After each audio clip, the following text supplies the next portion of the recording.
Olá, bom dia, boa tarde, boa noite para você que está vendo essa live gravada. É, Se você está aqui de novo, né, e já viu outras lives minhas, muito bem-vindo, obrigado. Tomara que essa live também seja legal, te traga uma coisa nova, uma reflexão nova. E para quem está aqui pela primeira vez, meu nome é Rona Aisha. E eu realizo essas lives mensais há mais de um ano, estamos na segunda temporada das lives, e eu sempre tento trazer os melhores convidados possíveis. E para quem está aqui pela primeira vez, né, como eu digo, isso aqui nunca é uma aula, nunca é uma entrevista, é sempre uma oportunidade que eu tenho de bater papo com alguém sobre algum tema específico dentro de uma hora. Então não tem como a gente esperar sair dessa live, né, com várias respostas prontas, várias questões resolvidas, porque a intenção, na verdade, não é responder as perguntas, mas trazer outras reflexões para que a gente possa juntos caminhar, né, em busca de uma dança melhor. Eu vou convidar a Nilza para entrar, e enquanto ela entra, enquanto as pessoas chegam, eu vou falar quem é ela. Nilza, como eu chamo as pessoas? Eu nunca lembro, nunca mesmo lembrei. Profissional de danças árabes, psicóloga com especialização na área de psicologia da saúde. Ela começou a dança do ventre em 2000. Ela deu aulas presenciais em Brasília, Rio de Janeiro e Juiz de Fora. E em 2015 ela migrou em definitivo e exclusivamente para o meio digital. E hoje ela desenvolve cursos online e infoprodutos de dança do ventre e danças árabes em geral, alcançando alunos de vários países. Obrigada, Nilza. Que prazer te ver aqui, porque a gente é amiga, né? E quando eu faço lives com as minhas amigas é mais gostoso ainda, né? Que coisa boa, né? Saudade de você. Obrigada pelo convite. É um prazer estar aqui e a próxima vai ser no meu canal. Ai, a gente vai tornar público, vamos colocar assim, o que a gente troca pelo WhatsApp. É, verdade. Nossas reflexões.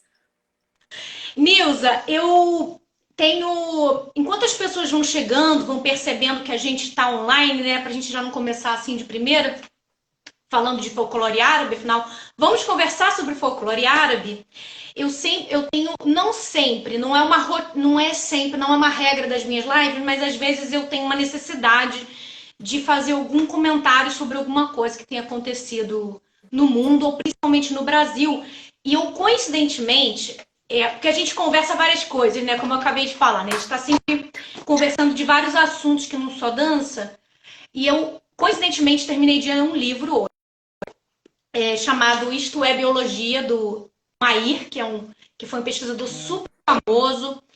E ele terminou o capítulo falando sobre ética, que eu acho que é um assunto, né, que deveria, as pessoas talvez pudessem estar falando um pouco mais sobre ética, né, porque a falta dela deixa as coisas um pouco caóticas, porque até onde a gente sabe, nós como grandes primatas e animais, nós somos os únicos animais que têm um sistema de moral e ética. Até hoje, né, segundo os pesquisadores, inclusive esse livro fala disso, até hoje a gente ainda não captou algum outro algum animal que tem algum sistema de moral e ética, isso é uma coisa exclusiva dos seres humanos, né? Que foi uma maneira que a gente encontrou de viver em sociedade. Uhum.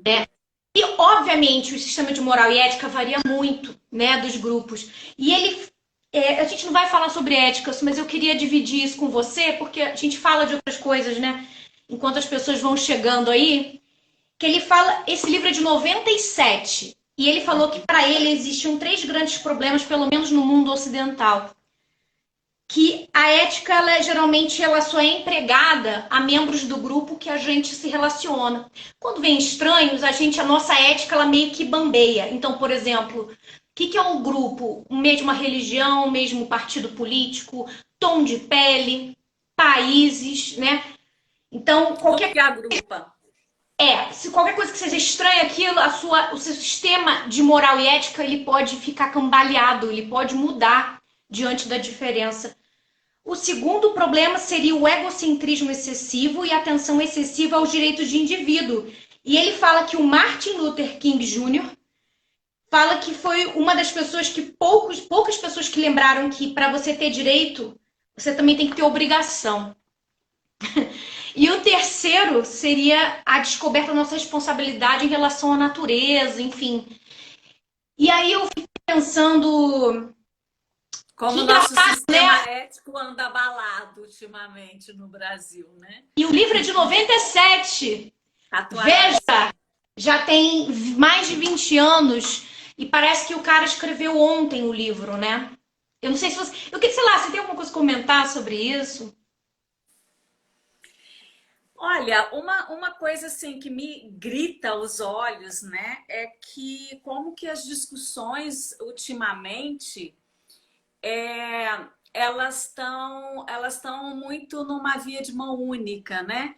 Você vê as pessoas cobrando, exigindo e querendo coisas, né, que elas não querem ser cobradas e exigidas, né? E a gente está vendo isso muito, né, no que a gente está vivendo hoje, eu diria politicamente, né?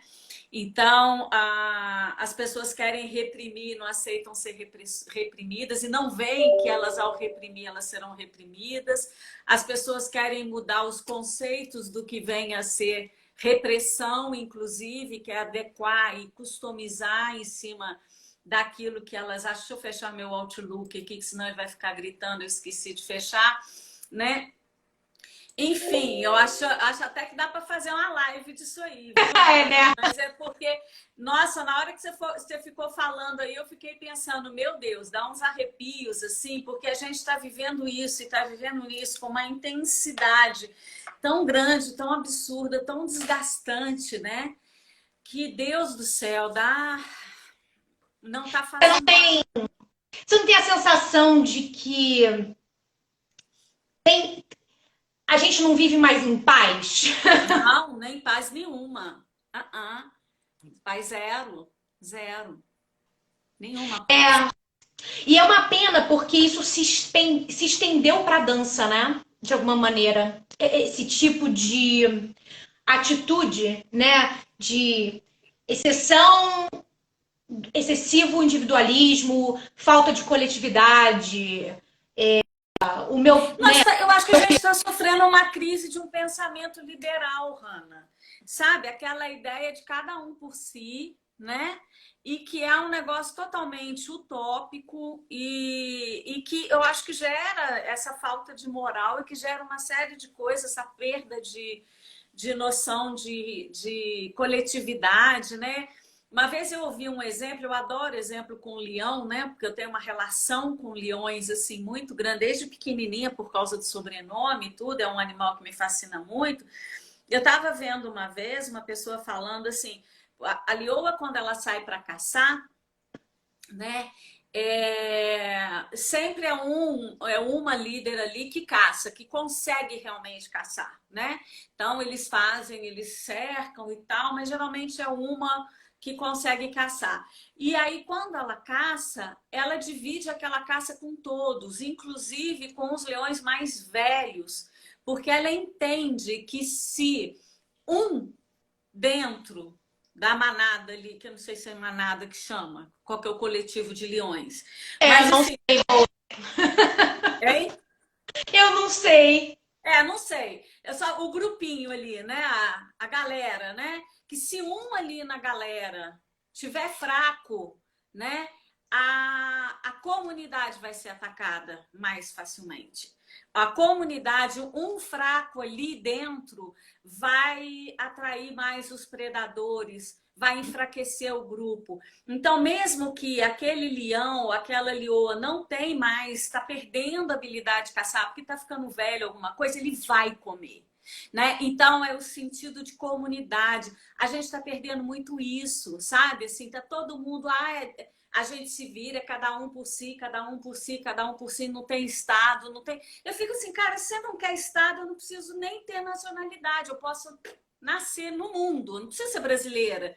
Se não tem um estado para me proteger, se não tem uma nacionalidade para me proteger, se eu não tenho uma lei para me proteger, então eu preciso, sabe? É um negócio assim, e esse pensamento liberal é uma ilusão e é uma coisa muito triste, né? E aí vem uma pandemia que mostra, né, o quanto que a força da coletividade seria importante para a gente já estar saindo disso, né? Parece que é um castigo, assim, uma das 10 pragas do Egito, né? É, a gente está vivendo as pragas do Egito. Tem várias, já tá com. Acho que a gente já tem umas 50 aí, né? Mas, assim, uma delas é isso, assim, falar, caramba, a gente foi atacado por uma doença que mostra o quanto que o pensamento liberal é pernicioso e é perigoso pra gente, né? E não tem ilusão que a gente vai fazer essa discussão, sabe, Hanna? Porque, pensa bem, né? A gente vive clamando dentro do mercado da dança sobre coletividade, sobre união, né? Isso- Vamos falar de folclore. Vamos Folclore lá! é coletividade. Folclore é coletividade. E como você concilia, né? Eu acho assim, o ser humano é paradoxal, o ser humano é incoerente, o ser humano é complexo. Não é disso. Todo mundo, né? O ser humano é assim. A questão é você, enquanto ser humano consciente, que tem uma moral, que tem uma ética que foi estabelecida, você é preciso, eu acho que é uma obrigação, você, enquanto cidadão de qualquer lugar, não importa, cidadão do mundo, você tem que ter esse exercício de refletir sobre o seu papel no mundo. Sobre em tentar conciliar a sua fala com a sua prática. Né? Então não adianta a gente estar no mercado da dança falando que lindo, a gente é unido, a dança é democrática, a dança é para todos, né? Deveria ser. Ai, eu amo minhas alunas e blá blá blá. Se a gente sai da porta da sala de dança e tira o lenço de moeda, vamos colocar lenço de moeda para já botar um tempero. Se a gente chega e vai lá trabalhar, né? E lá fora e vai agir de uma maneira assim completamente incoerente com o que você fala, pelo menos naquele ambiente ali, né? Me veio isso na cabeça, eu li esse livro hoje e eu achei que você era a pessoa super adequada para eu dividir esse momento, esse momento de desabafo. Obrigada. Vamos começar a falar de folclore árabe. Gente, se surgirem perguntas e der tempo de eu ler, eu vou ler, tá? Assim como comentários. Mas a ideia aqui é seguir e a gente vê o que dá, tá bom? Então, Nils, a primeira coisa que eu queria te falar, porque assim, a gente começou a fazer dança do ventre mais ou menos em 2000 juntos, né? Foi em 2000, né, que a gente começou. Oi. Não juntas, né? Mas o ano foi mesmo.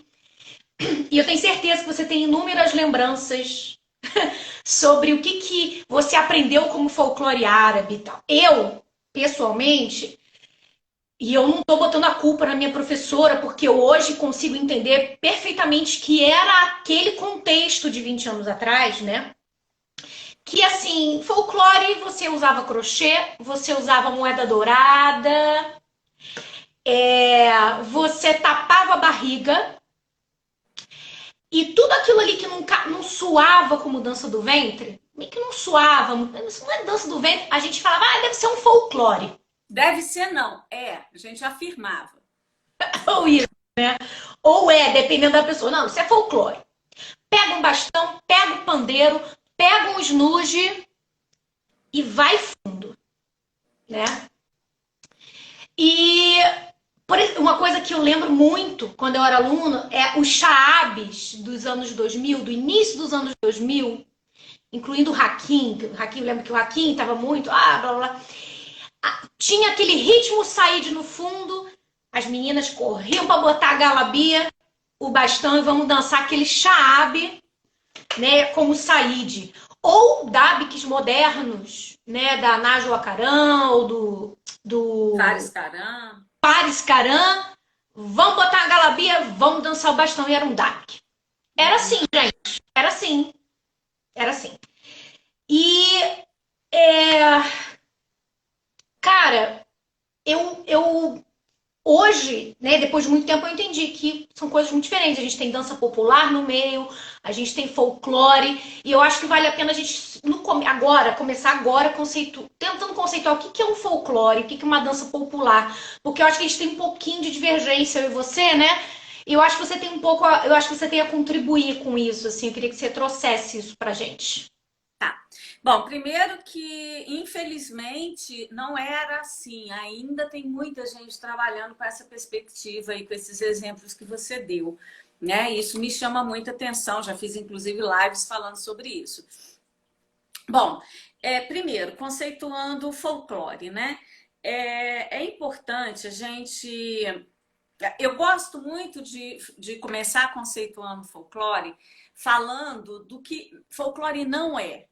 Porque é, porque eu acho que a primeira confusão que as pessoas fazem, que foi isso exatamente que você trouxe.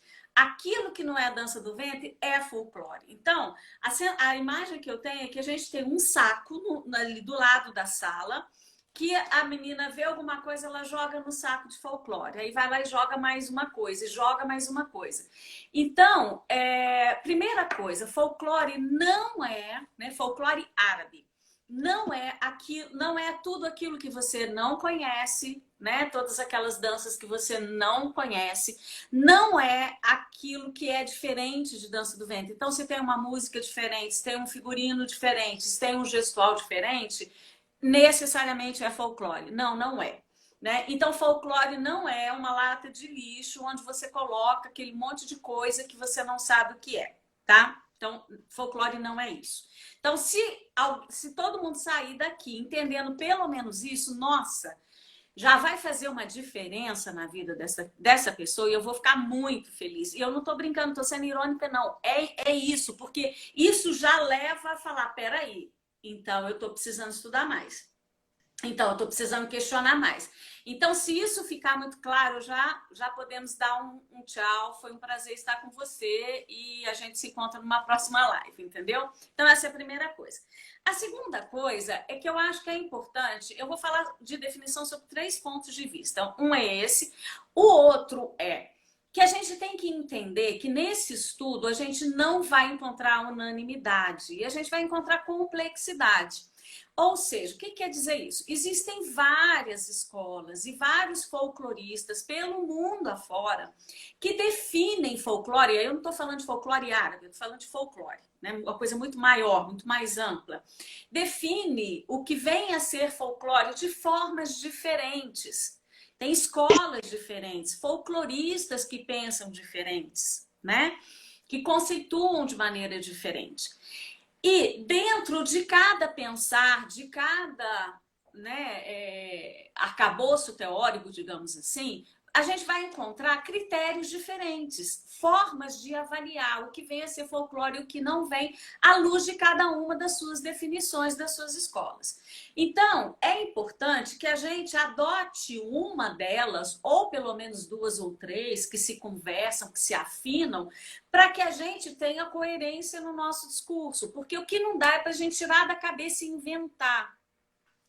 Quando você fala, é o lenço de moeda, é a roupa de crochê, nossa, eu passo um filme aqui na minha frente, porque era exatamente isso, né? É o pandeiro, é a bengala, isso tudo eu chamo de atalho.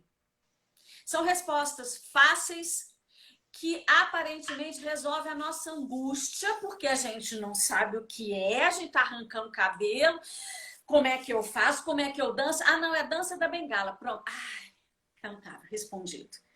Então, na dança da bengala você põe uma música com ritmo saído. Ai, que maravilha, como é fácil. Aí vai lá e começa a dançar dab, que começa a dançar chave, todas essas coisas que você falou, porque são informações que não se sustentam. São respostas fáceis demais, que aparentemente explicam, que apaziguam, mas trazem, na verdade, grande confusão para a cabeça da gente. Distancia a gente da compreensão em vez de aproximar, né? E a outra questão que eu gostaria de falar, que eu esqueci. Você falou de diferentes escolas. É, que é diferentes escolas complexo. você vai ter diferentes. Eu realmente esqueci, não vamos perder tempo, não, porque no desenrolar da conversa eu lembro sobre o outro aspecto que eu gostaria de falar. Mas qual é a diferença entre popular e folclore? Você Ah, consegue? sim. Aí então, tá. Eu adoto por enquanto, e eu sempre falo por enquanto, porque amanhã eu posso mudar, eu continuo estudando, eu vejo outras classificações de folclore, mas que para mim ainda não contempla tanto, então eu uso mais a classificação da Unesco. A Unesco tem uma série de critérios, né? Que aí o que você tem que fazer? Você tem que estudar aquela dança com profundidade, você tem que conhecer a história daquela dança, quem é o povo, onde é que aquela dança acontece, nasceu mais ou menos, em que época, porque às vezes você não consegue resgatar ali na origem você não chega lá, mas você já tem um bom caminho, né? Você conhece o povo, o clima, a localização, por que que nasceu. Enfim, quando você começa a ter esse pensamento analógico em relação à dança, quer dizer, você começa a explicar, juntar e tal, quando você começa, você tem uma ideia, aí você vai para os critérios, né, que você adota, que está dentro do teu escopo teórico, daquilo que você segue, aí você vai ver o que é folclore e o que não é.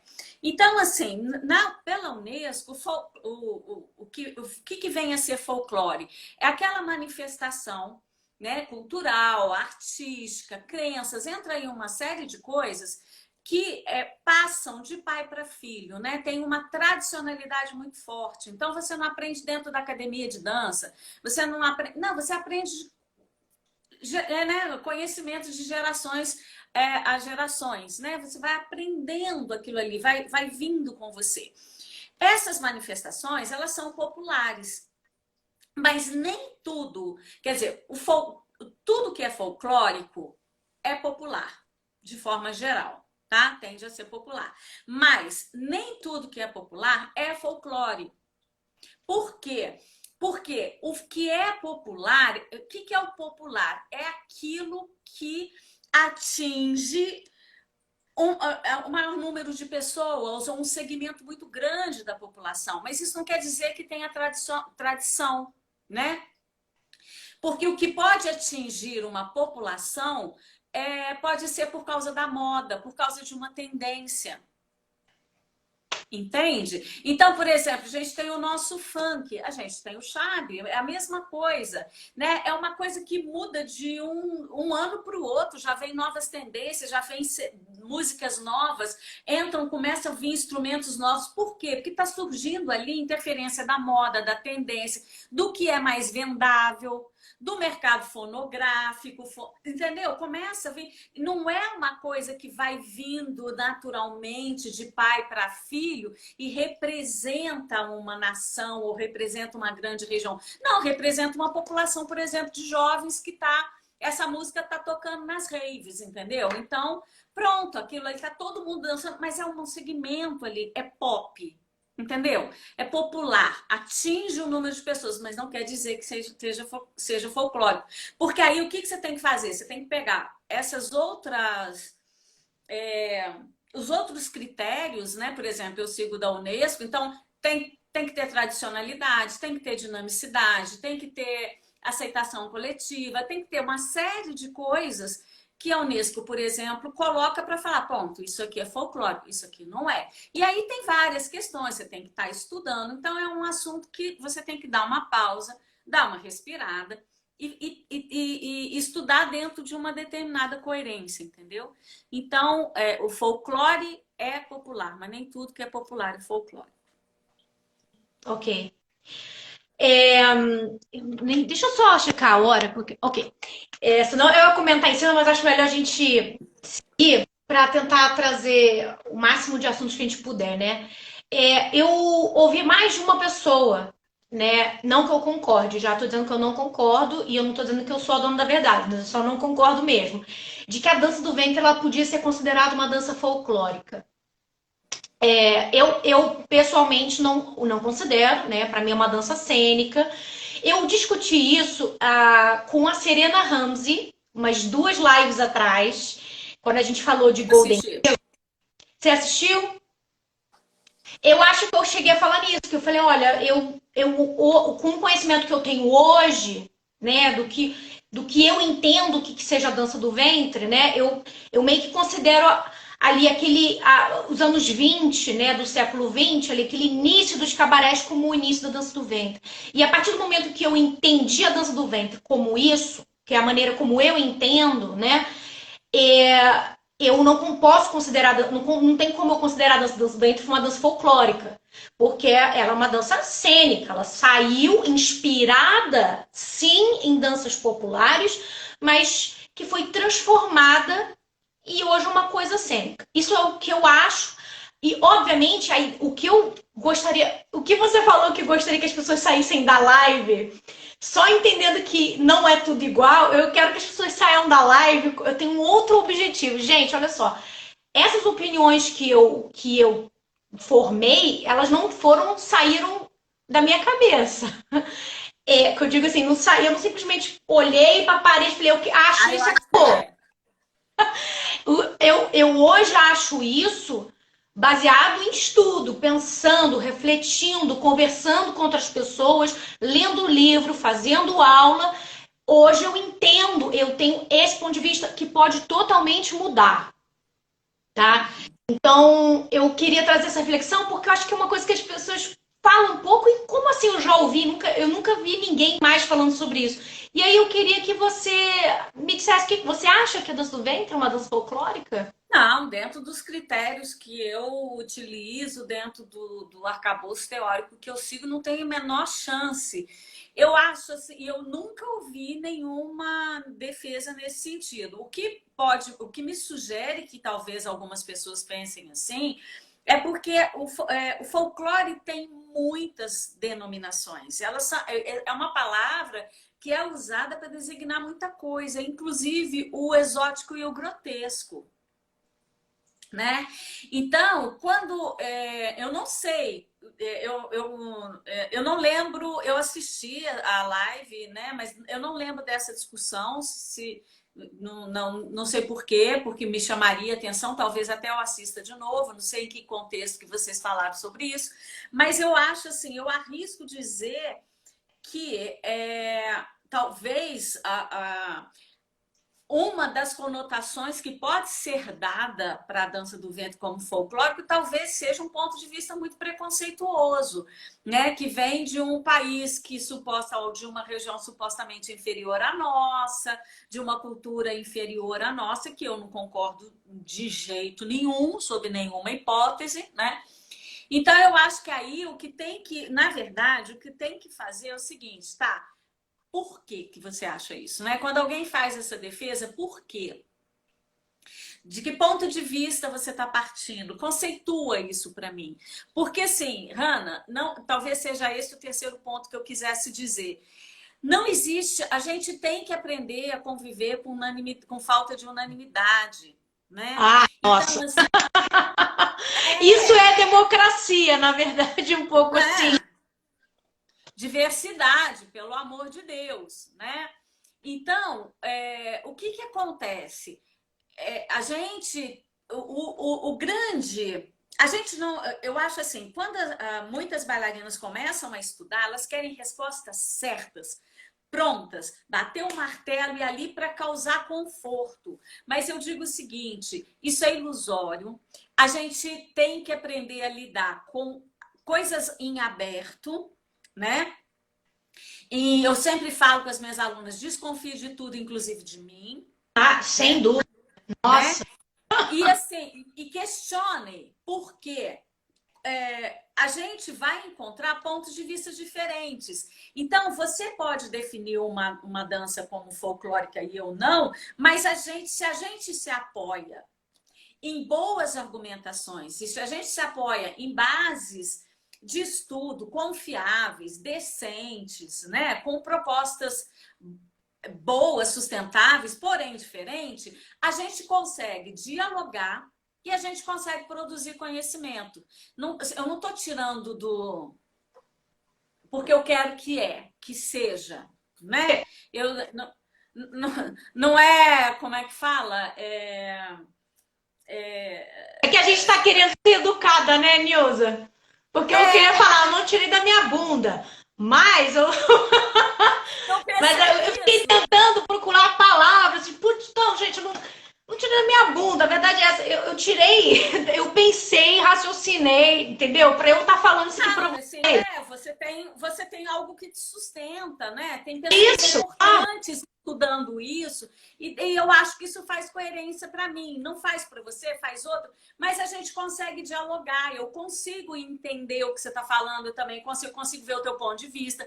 Eu consigo pensar junto com você e lá na frente poder questionar, chegar a algumas conclusões parecidas, outras não. Mas assim, eu estou partindo de coisas lógicas, eu estou partindo, né, de uma boa sustentação, de uma boa argumentação teórica e tudo mais. Não dá para tirar do nada, entendeu? Não dá para ser. Não é pós-verdade. Essa palavra que eu queria. Não é pós-verdade. Né? Então, eu acho que a questão é essa. Então, a gente não precisa ter uma unanimidade, mas a gente precisa discutir com bases concretas, que senão vira achismo e vira um monte de coisa que a gente vê por aí completamente sem sentido. E as pessoas se apegando a teorias que ela tira da cabeça dela por uma mera questão de conforto, porque não está afim de estudar. Né? Aí é complicado. E aí fica é, mais difícil de entender. é. A coisa da.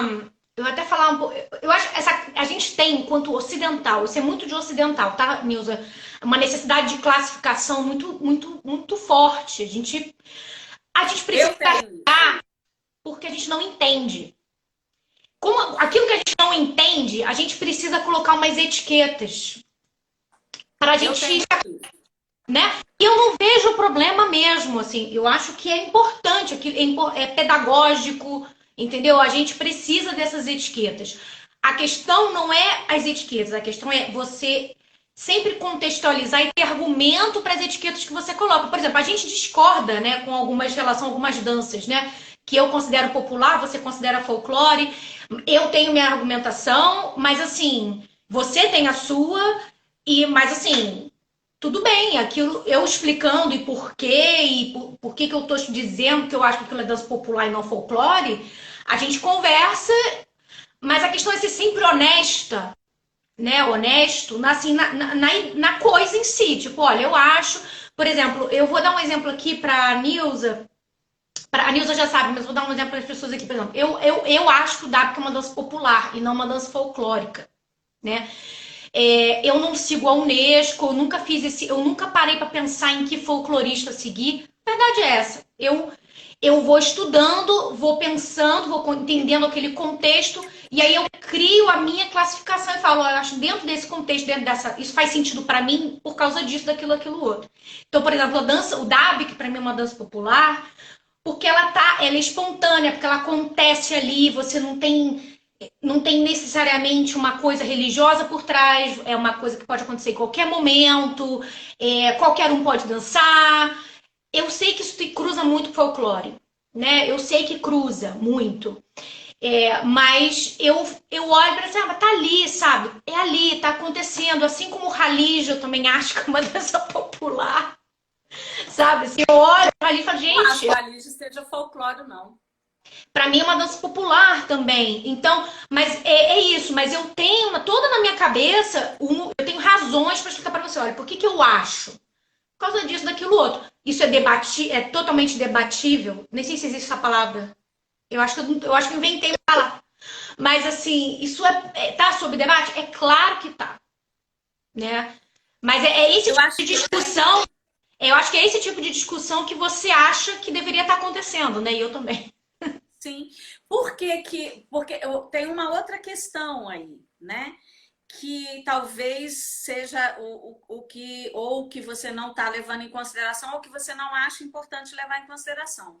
Quando eu digo que uma dança é folclórica ou não é folclórica, eu estou analisando o mais perto da raiz dela, Uhum. como ela nasceu. Porque o que acontece? Um dos critérios da Unesco é a dinamicidade.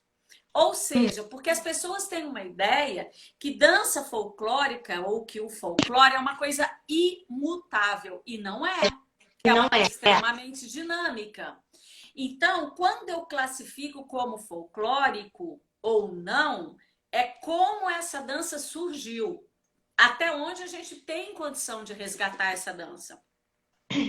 Então, o DABIC, ele tem todos os critérios da Unesco. Eu não tenho dúvida, para mim, não fica nenhuma dúvida de que é uma dança folclórica, porque tem funcionalidade, tem tradicionalidade, tem aceitação coletiva, tem dinamicidade. Você entendeu? Tem Aham. todos, tem funcionalidade, tem todos os critérios. Agora, ela, como ela e qualquer outra dança, é dinâmica. Então, no decorrer dos anos, de décadas, né? De décadas mesmo, de muitos anos, essa dança ela vai adquirindo ao longo do tempo funcionalidades diferentes. Entendeu? Então, se hoje você faz um recorte na dança hoje e vê como ela é dançada hoje, como ela acontece hoje, você vai dizer que ela é popular. Mas para mim, se eu digo isso, eu desconsidero todo o passado dela.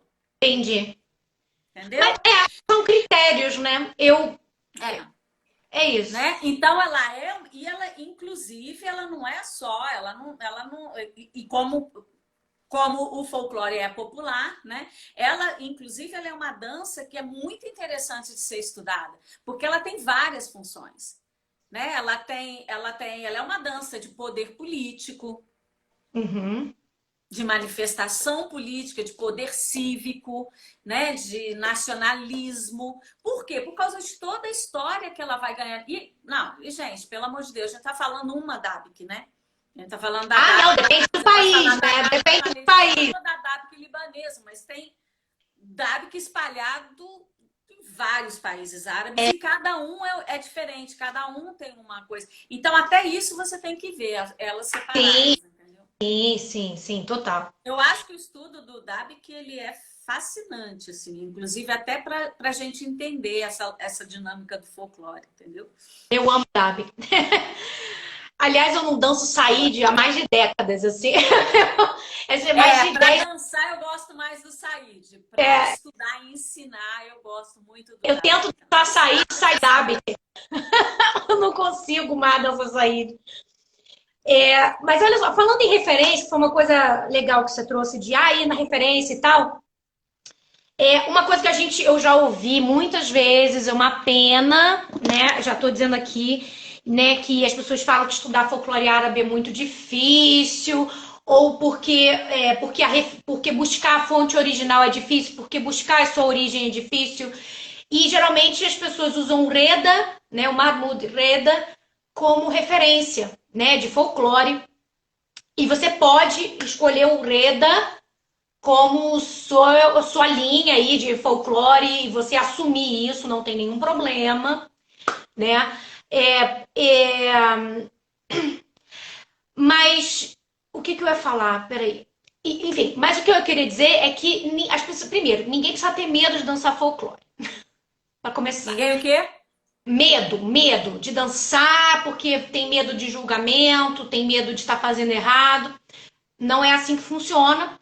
E eu acho que quanto mais cedo, melhor. E eu aprendi folclore meio que concomitante com a dança do ventre, o que é extremamente comum. Extremamente comum a gente aprender dança folclore árabe junto com dança do ventre. E eu queria te perguntar, na verdade, quando é que você acha que a gente tem que começar a aprender a dançar folclore, assim, de uma forma, assim, robusta? Porque eu costumo ouvir que é só quando você está no intermediário. Tá. Deixa eu falar várias coisinhas rapidinho aí de tudo que você falou. Primeiro que eu esqueci de falar aquela questão da classificação que você colocou, né? Eu acho que, primeiro, eu sou uma pessoa que eu gosto muito de classificação.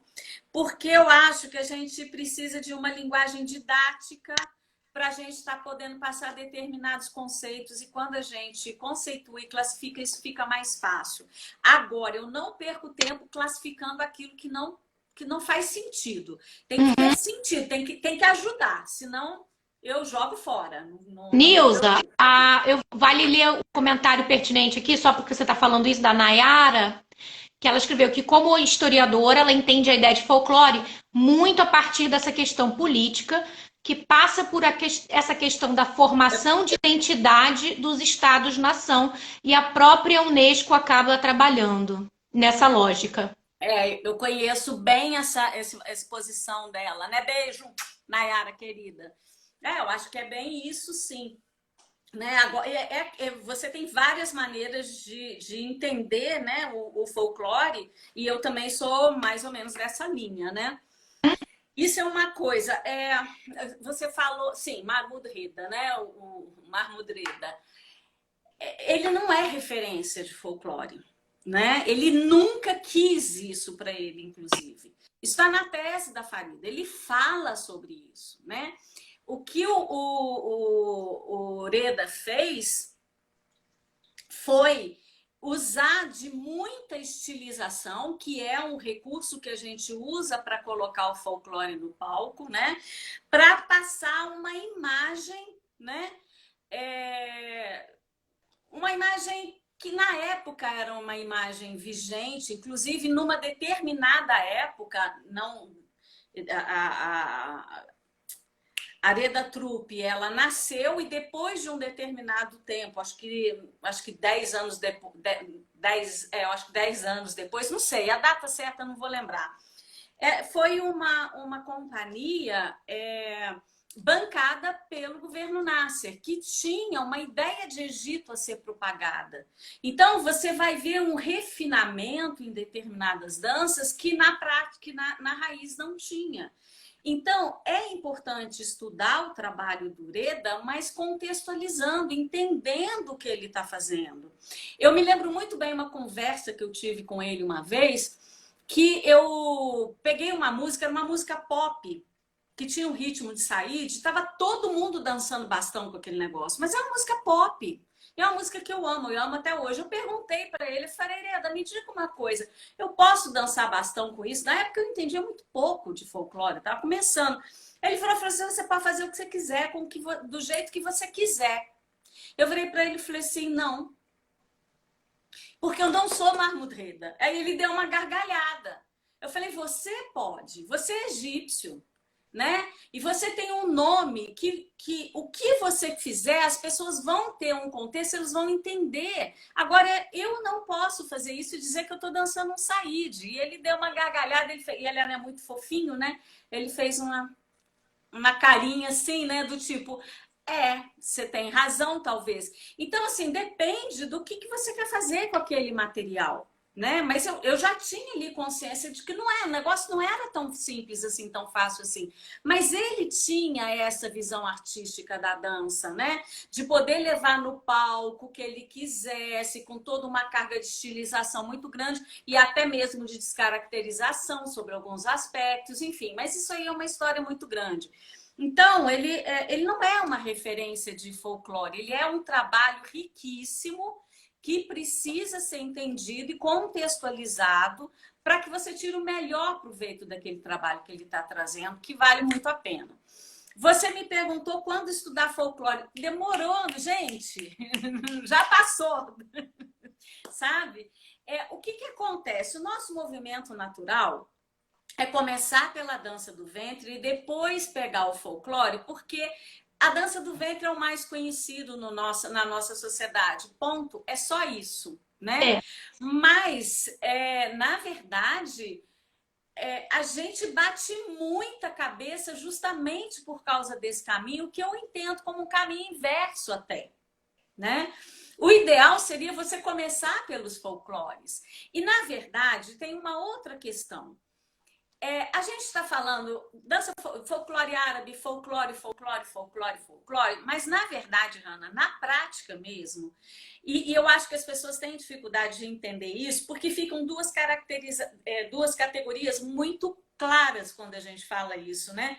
Uma divisão muito, muito bem marcada. Danças folclóricas e dança do ventre. Ponto. Fica, né? Duas caixinhas muito bem definidas. Eu não vejo mais a dança assim. Eu vejo danças árabes. Entende? Quando eu comecei a estudar, né, danças folclóricas árabes, eu comecei a entender que o que na verdade a gente faz é o estudo das danças árabes em geral, dentro das quais está a dança do ventre.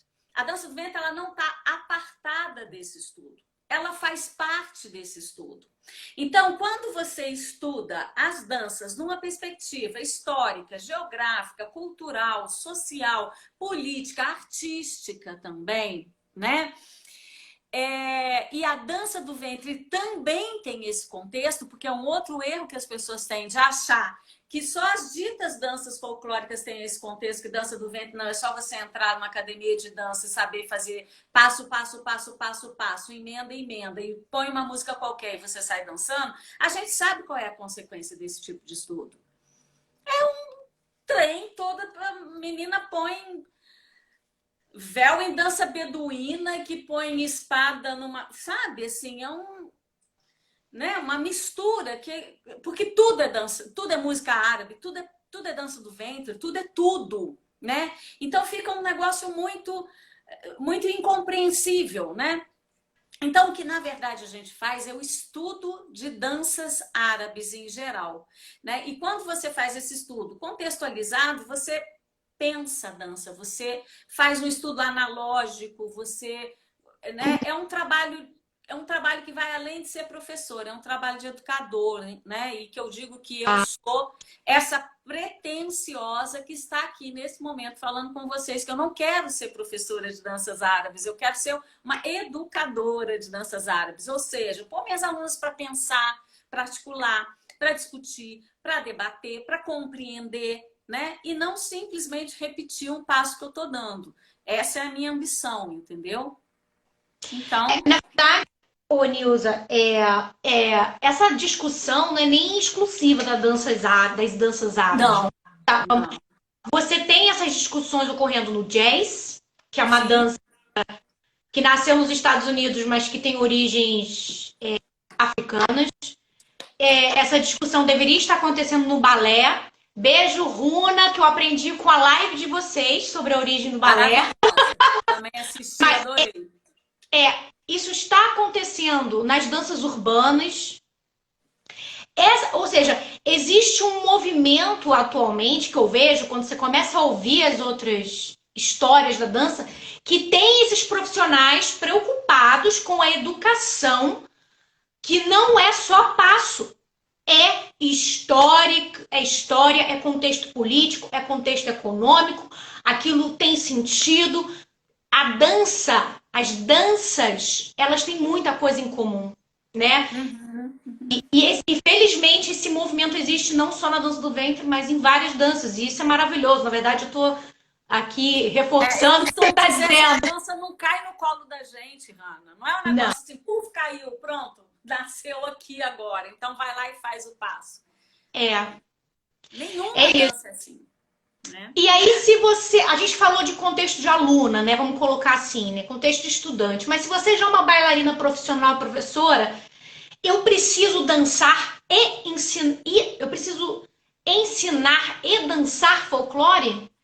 É uma coisa que eu tenho obrigação de fazer? Já que eu sou professora de dança do ventre, eu tenho que ensinar folclore? Eu tenho que dançar folclore? Eu tenho essa obrigação?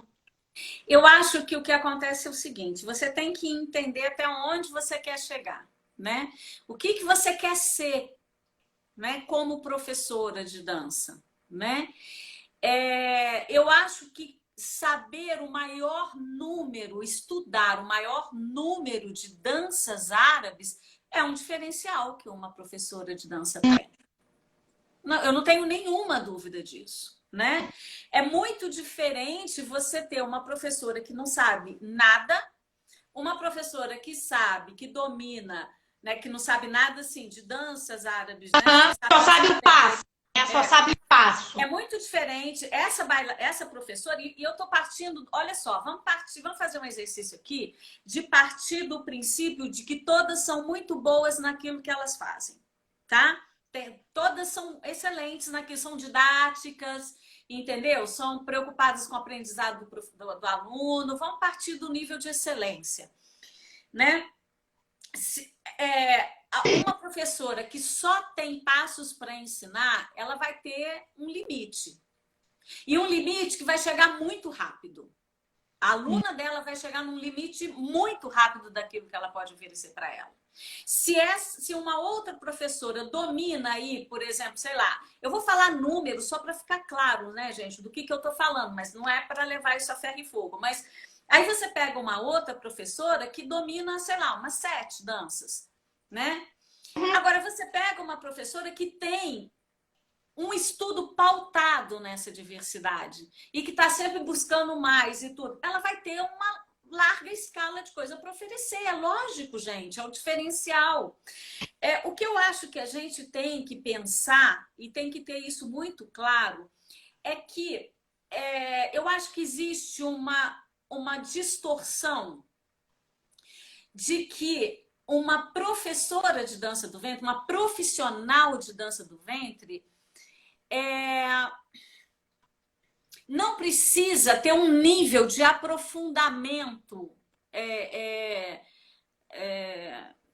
não precisa ter um nível de especialidade tão grande, porque dançar é só passo.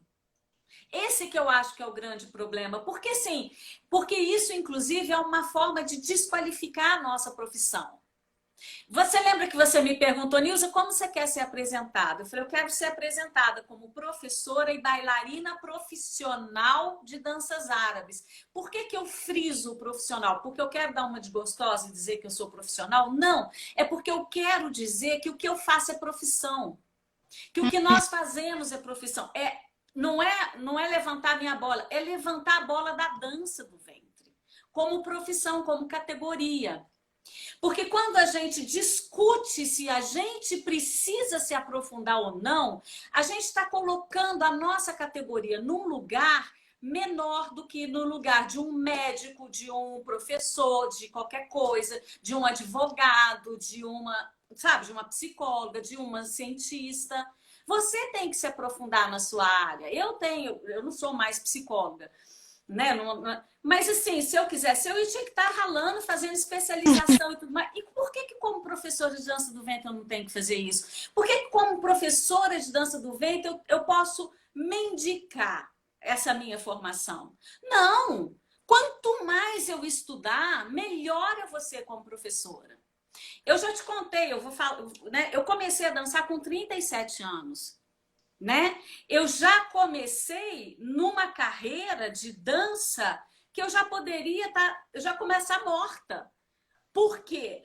As bailarinas, elas chegam num nível de excelência, talvez, ou num nível de conhecimento, de divulgação do seu trabalho, com 20 e poucos anos de idade, alguma até com uns 19.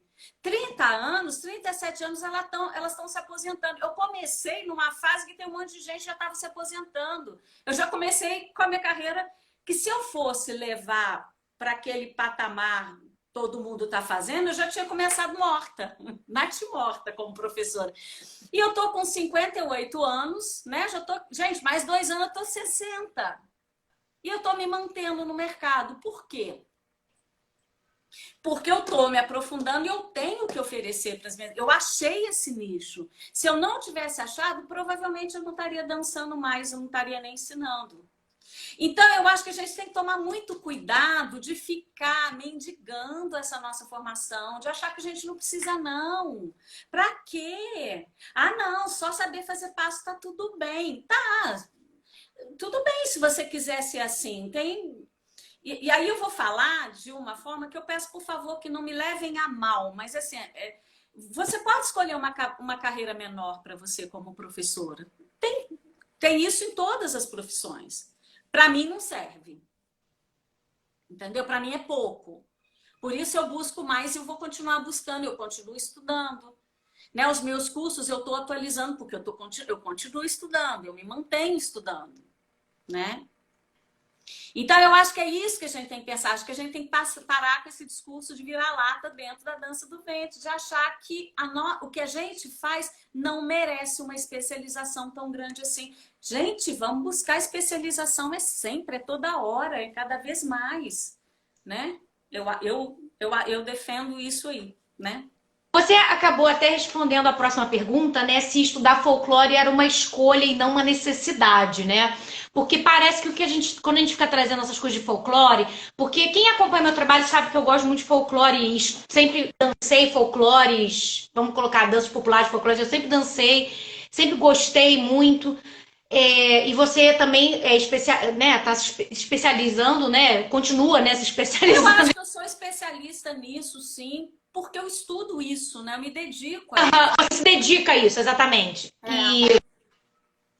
É. O que eu ia falar? Você, então, assim, faz muito sentido, assim, para nós, para quem conhece a gente, de que a gente acha que você tem que estudar folclore, né? Mas assim, é sempre uma escolha. Você acabou respondendo, né? Assim, é uma escolha, pode ser uma escolha sua, no final dos contos. Você só quer ensinar a dança do ventre, você só fica dançando dança do ventre, fazendo workshop de quadril, de braço. É uma escolha, né? E é isso. E você vai, como toda escolha, você vai lidar com as consequências das escolhas, Sim. né? E não tem Eu posso melhor ou escolher pior. ser uma cirurgiã de hérnia de disco pro resto da minha vida e não fazer nenhuma outra coisa com Pode, isso. pode. E você pode. Então, assim, então Aí, não de é nenhum repente, problema. vamos surgir um emprego, né? De fazer uma puta neurocirurgia lá, pá, membros, doubles, não sei o quê. Eu não vou conseguir esse emprego. Uma outra Aham. pessoa que ampliou a prática dela vai ter outras oportunidades, entendeu? Mas o que eu queria adicionar a isso, essa resposta que já trouxe, né, assim, que no final não é uma necessidade, é uma escolha, mas assim, é uma Depende. necessidade, pode ser, assim, é uma necessidade se você quer. Existem inúmeras vantagens de você saber folclore árabe, mesmo que você só queira fazer dança do ventre, né? Eu acho que, Hanna, é uma necessidade ou é uma escolha? Isso tudo é sempre muito relativizado, né? Mas se a gente colocar, se você me perguntar qual é a minha crença, né? Se você quer ser uma profissional completa, né? Tendo uma boa base para formar a sua aluna, você tem que fazer. Você tem que escolher, Acho. né?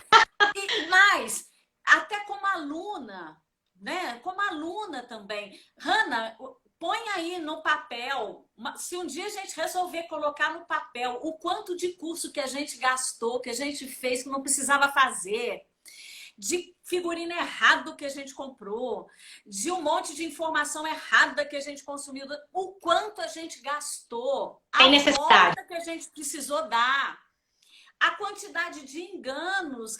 Passou a semana do folclore árabe aí, né? Eu contei, eu tive um prejuízo violento com um espetáculo caríssimo que eu montei, né? Que demorou um ano. Eu montei um espetáculo um ano, um espetáculo interativo. No final das contas, o espetáculo estava errado, um monte de coisa, um monte de conceito errado. Poxa, depois você chegar e falar, caramba, e eu vou montar esse espetáculo de novo, porque eu fiquei assim, gente, é um prejuízo imenso, gente, isso. Percebe? A gente está indo justamente para o final, né? Que a gente, na verdade, a gente está acabando, mas isso tudo já está justamente indo para o final, que a gente também tem uma outra mensagem que a gente gostaria de dividir com vocês, mas eu queria muito citar um conceito mais ou menos recente que eu aprendi da drag queen brasileira Rita Von Hunt, que ela, eu não sei se foi ela que estabeleceu esse nome, só sei que eu adotei, que é o tal do delivery de conhecimento. É como se você, assim, tem os seus apps, você pede comida, né? Eu quero um hambúrguer vegano, não sei o quê. As pessoas hoje em dia, né?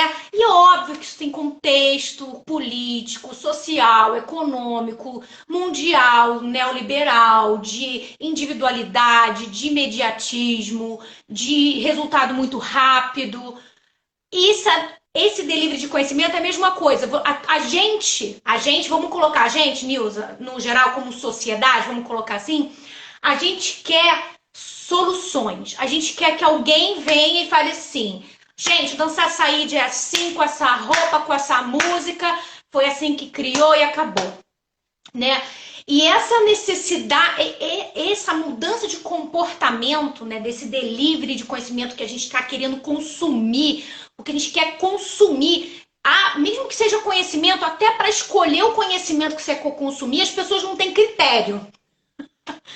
Até para escolher, mas eu vou estudar, mas até para estudar você não sabe escolher o que você vai estudar, né? Então, mesmo o conhecimento ainda também é um produto, né?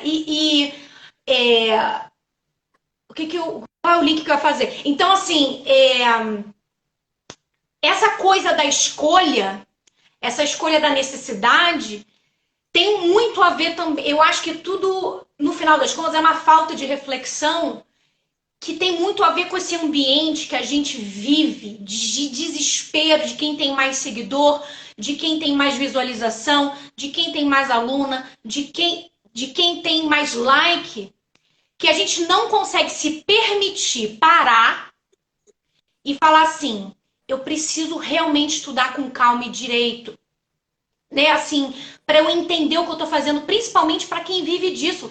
Qualquer profissão, gente, qualquer profissão, você precisa saber o que você tá fazendo. Se você quer ser uma boa profissional, não tem outro caminho. Senão você vai bater, como você mesmo disse, em algum momento vai ter limite, vai uma hora que não vai mais. E aí, para finalizar, Nilza, eu queria, e já tá tudo meio que a gente falando a mesma coisa da pergunta que eu tenho para te fazer. Né? Como eu falei, pra gente é muito claro, é muito enviesado a nossa posição, né? Que a gente é folclore árabe, né? A gente quer folclore árabe, a gente quer dança do folclore árabe junto com dança do ventre, mas é que a gente poderia dar exemplos e exemplos de vantagens, né? De como o folclore árabe pode ajudar a te tornar uma melhor profissional de dança do ventre. Né? A gente poderia fazer uma live só assim, gente, olha só, tem isso, gente, olha só, tem aquilo. Né?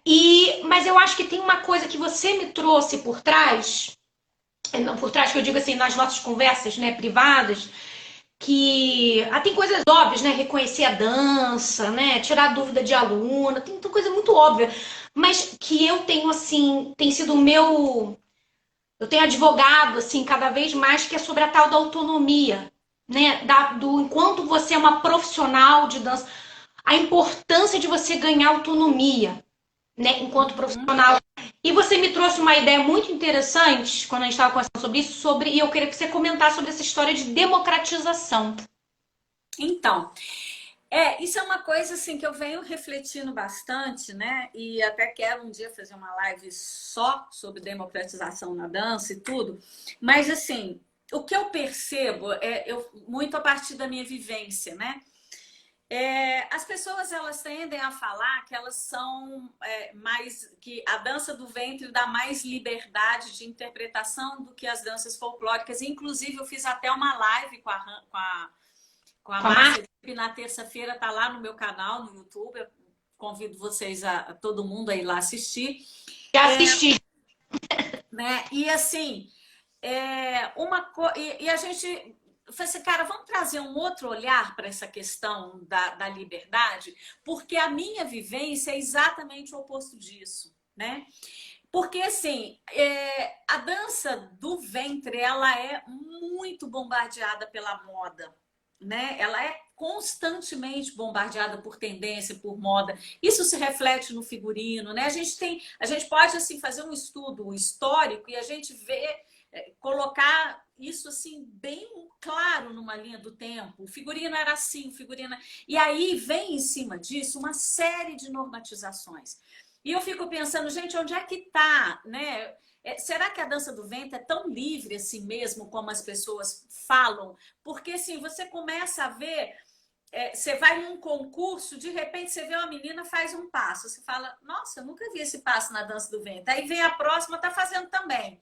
Aí a outra tá fazendo. De repente você começa a ver que aquilo ali virou uma modinha. E eu fico assim, aí eu fico pensando, gente, o pessoal tá achando que tá livre, porque tá todo mundo fazendo igual a mesma coisa. Então fica assim, e eu ouvia muitas regras na dança do ventre. Meia ponta alta, pontinho de pé, extremidades, coisas alongadíssimas, braço, não sei o quê, dedinho assim, mão assim, não sei o quê. Era um negócio, eu sempre ouvi uma dança do ventre muito assim durante muitos anos, né? E de diferentes professores e tudo mais. Quando eu conheci as demais danças árabes, folclóricas, regionais, outras danças cênicas, etc., eu fui descobrindo uma outra liberdade, né? E começar a ver que essas questões não faziam tanto sentido assim. Você não tem que estar com meia ponta altíssima toda hora, coisa nenhuma, nem extremidades alongadíssimas de jeito nenhum. E quando você começa a perceber, e aí sim você estuda a dança de forma analógica, contextualizada, e a dança do ventre está no meio disso, você se liberta dessas coisas.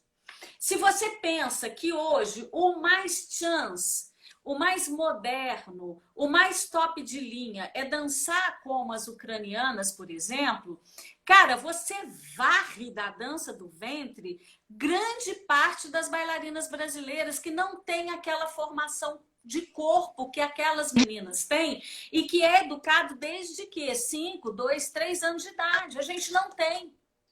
Pouquíssimas bailarinas no Brasil vão ter a oportunidade de ter essa formação para chegar no nível que essas bailarinas fazem. Nós temos outra cultura. Nós não temos incentivo aqui para fazer as nossas ginásticas, para fazer. Com 2 anos de idade, a gente não tem essa cultura, né? Então, de repente, eu me vejo com, sei lá, com 20 anos, com o corpo enrijecido, porque eu nunca frequentei uma academia de dança, nunca fui num lugar, nunca fiz um alongamento sequer, mesmo com 20 anos de idade. E vejo uma menina fazendo um cambrê, levando a cabeça lá na bunda e falando que isso é dançar a dança do ventre. Quando você faz isso e você coloca isso como ideal, você varre um monte de gente da dança do ventre. E aí não venha me dizer que a dança do ventre é para todo mundo, é democrática, porque você fala isso da boca para fora. Porque na hora que você está batendo palma, você está batendo palma para quem põe cambrê a cabeça na bunda. E quem não põe, você não está batendo palma. Quando você estuda as danças árabes de uma outra forma, aí sim você estuda uma dança democrática. Uma dança que todos os corpos são capazes de fazer. Com os mais diversos tipos de expressão, com qualquer idade. Porque você se liberta disso. Eu nunca consegui fazer um cambrê com a cabeça lá na bunda e não preciso fazer para ser uma bailarina boa.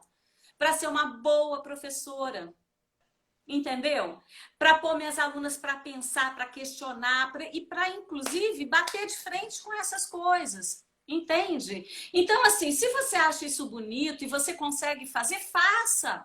Eu vou estar lá na fila batendo palma para você, mas eu não posso aplaudir só isso. Eu tenho que entender, aliás, eu entendo que a dança é muito mais do que isso. E quando a gente estuda diferentes tipos de formas de dançar, a própria dança do ventre, dentro de um universo vastíssimo, que envolve cultura, que envolve tempo, que envolve cenário. Uma coisa é você dançar num país árabe, né, que você dança todo dia. A outra é você dançar aqui, uma vez por semana, num restaurante árabe que não tem nenhum árabe ali. A outra é você dançar só em teatro. Eu sempre gostei de dançar em teatro, sempre detestei dançar em bar, restaurante e tal. Tem nada, eu não gosto, não tá no coração. Meu negócio é teatro, né? Quando você vai dançar em teatro é outra coisa. Quando você dança em chás, gente, são milhões de possibilidades. Agora, você só consegue ver isso de verdade, praticar isso, quando você tem esse estudo contextualizado, questionador, que, meu bem, só o estudo da cultura árabe te dá.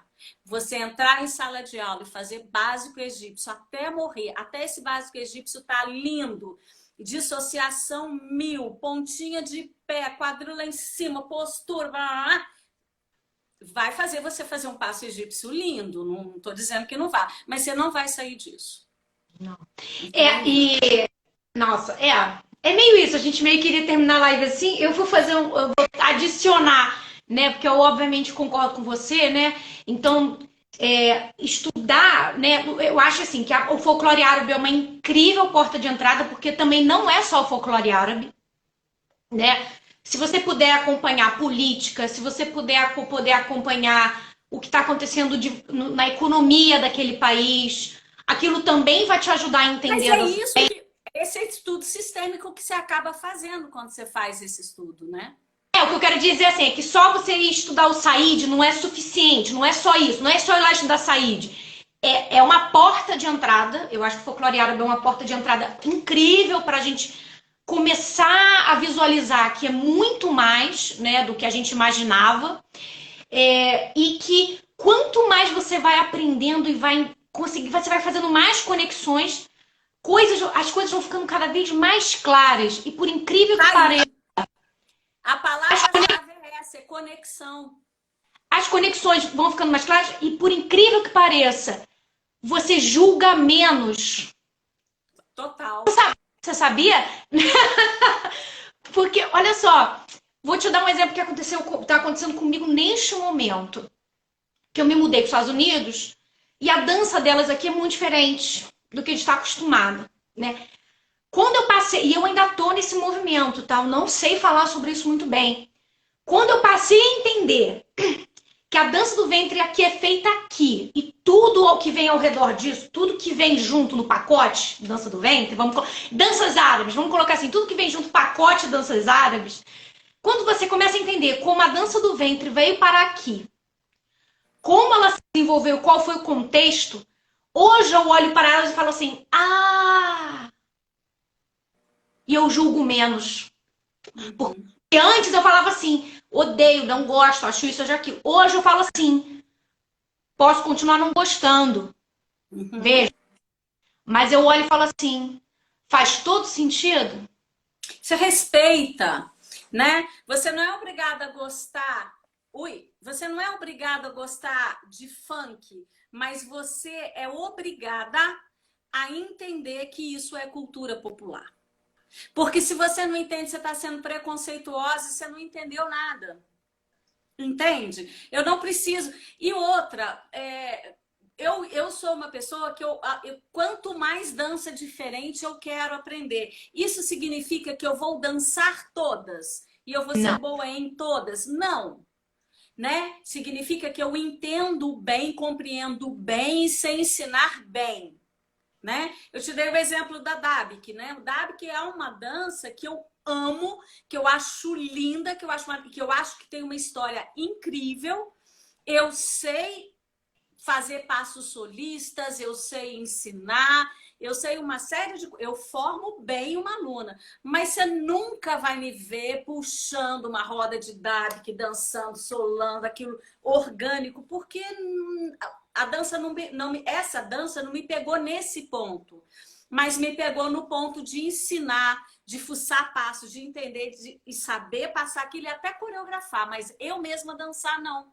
Eu tenho outras danças que mexem comigo nesse sentido.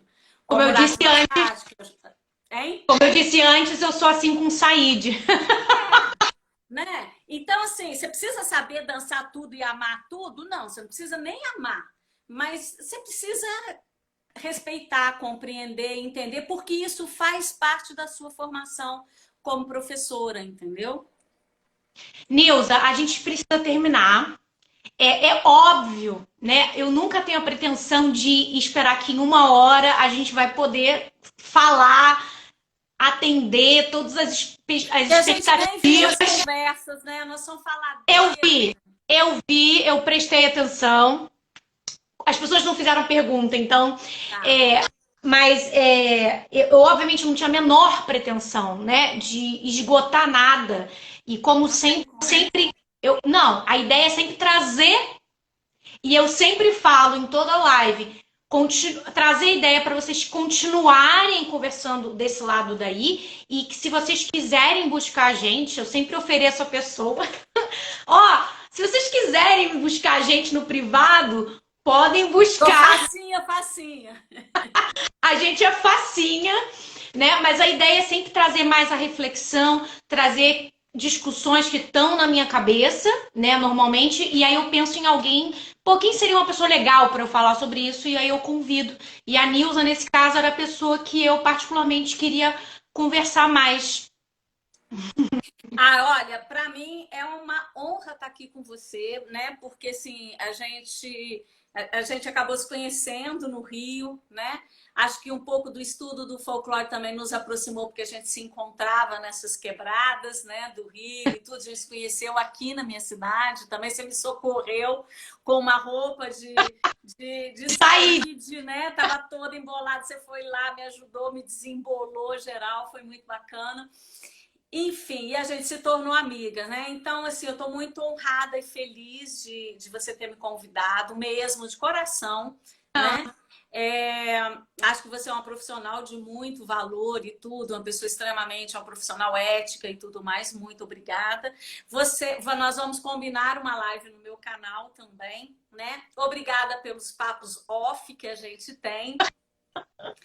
E eu queria chamar também o pessoal, eu estou com as inscrições abertas, Ana, do meu curso online de formação em folclore árabe, né? Eu publiquei uma videoaula falando sobre esse curso, como ele nasceu, né? Eu falo exatamente a minha trajetória e qual foi a importância que esse estudo fez na minha vida, a diferença que ele fez. Eu conto isso, eu não falo só do curso, mas eu conto toda essa história. Na verdade, até um resumo da Semana do Folclore Árabe, para quem não pôde participar.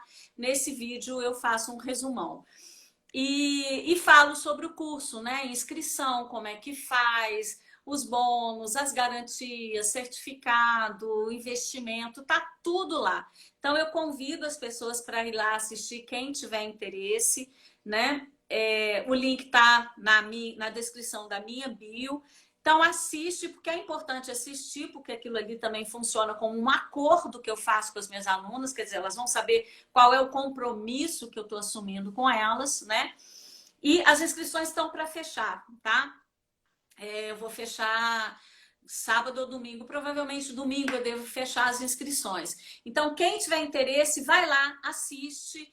Dá para baixar um infográfico, ainda dou um bônus lá para quem quiser assistir. Passa lá, tem um infográfico para baixar.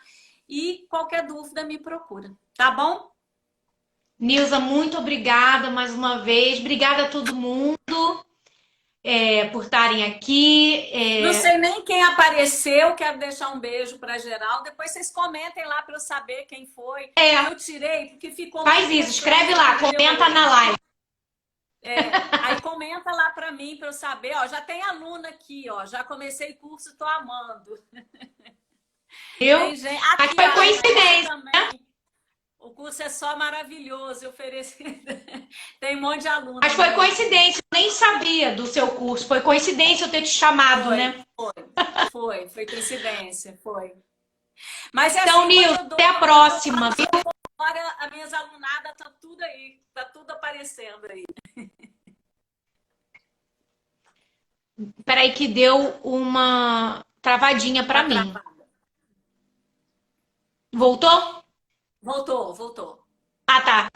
Tá bom. Nilza, muito obrigada. Espero te ver de novo o mais rápido possível. A gente vai continuar se falando mesmo. Um beijo muito grande para vocês e uma boa noite. Beijo para todo mundo. Beijo, tchau. Uma feliz coincidência.